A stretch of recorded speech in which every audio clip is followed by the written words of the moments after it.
Chapter 20, Second Chance. "We're close," Ted whispered. Then he wondered, how close? And standing there in the kitchen, the answer came almost instantly. April had to be staying close enough to walk to the Andersons' place, get the supplies, and then walk back, and to do that without going through town, or being seen. Close by.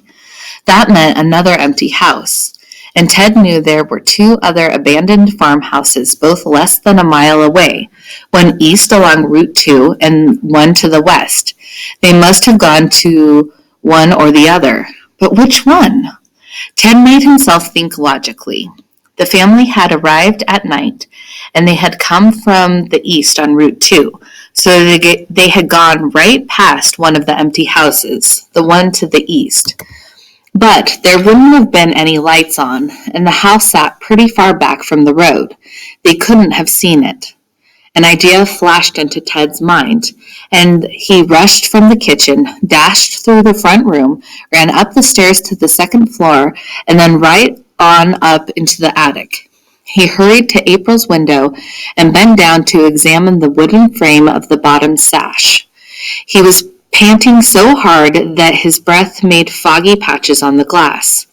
Yes, fingerprints in the dust, and the bent nails that had held the window shut, they'd been turned to the side, out of the way, and the side tracks above the sash, fresh scrape marks on the darkened wood, and on the floor below the window, a piece of wood, the perfect length to use as a prop. This window had been opened recently. Then Ted lifted the sash and used the short board to hold it up, and he put his head out and looked to the left, toward the west. There it was, the Kozowensky farm, plain as could be, looking deserted and overgrown, and not very far away. Ted smiled. It wasn't Alexa who had worked out an emergency exit plan in case the family needed one. It was April. She had spotted another hideaway right down the road, just by looking out her own little window. Ted was sure all three of them were in that other farmhouse right now. He would have bet his whole savings account on it. And from his perch high above the prairie, watching the afternoon sun throw long shadows across the land, Ted felt like he was being given a second chance. A chance to do things right, to really help. April wanted him to find her and her family. That's why she'd left the note, hoping that he would find it. And he did find it. And April had known he would still want to help, and he did want to. But what kind of help did they need?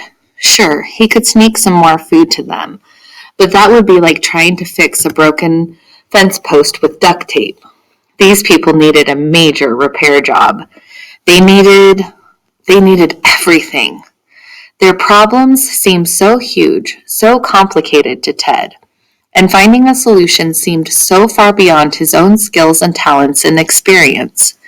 Because Ted saw that this wasn't like reading a mystery book where he could stop in the middle and take his time and try to guess the ending. And if he didn't get it right, it didn't matter.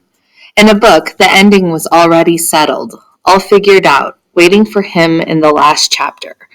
With a book, all he ever had to do was keep reading. No, this wasn't like figuring out a mystery novel. It was like figuring out life, real life. And Ted was smart enough to see that there had to be a real life solution, something that would help these people, permanently. He tried again to put himself in April's place, but he couldn't imagine what that would be like. Your dad suddenly gone, leaving your town and your school and your friends. She had lost so much. They all had. Ted felt helpless, but he knew that wasn't right. The Boy Scout motto was, be prepared. It's not be depressed. Still, Ted didn't feel prepared at all, not for this. He shut the attic window, made his way over to the stairs, and started down, feeling less certain with each step. By the time he'd walked all the way down into the dark, damp cellar, he felt like a total failure, a lousy detective, an unprepared Boy Scout, a bad friend. It's the kind of moment that tests a person's character. To Ted's credit, as he walked up the bulkhead steps into the afternoon sunlight, he let go of something.